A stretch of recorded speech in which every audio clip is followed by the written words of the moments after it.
Racing just is started. We have Yellowstein first to show quickness at the start, moving up now. Audio that immaculate perfect timing comes next. Kitty West also showing speed.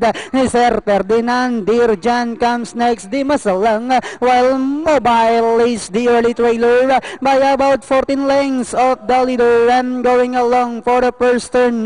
We have perfect timing by over length and a half. Immaculate in second. Kitty West is racing in third. 3 lengths further back in fourth comes Yellowstein. Sir Ferdinand alongside fifth.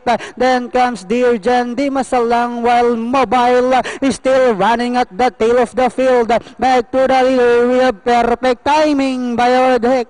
And on the outside is Immaculate. Kitty West still in third.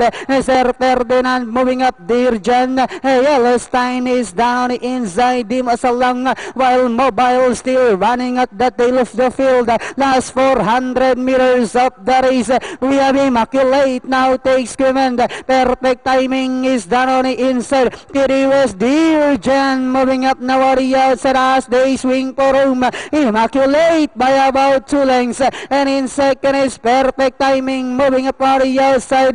Dirjan, Kitty West in the middle. Sir Ferdinand last 50 meters. Jackie J. Biguse on Immaculate.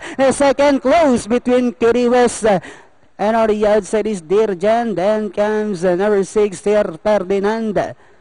3, Yellowstein. Mainam talaga si... Maganda yung pwesto ni Immaculate. Galing.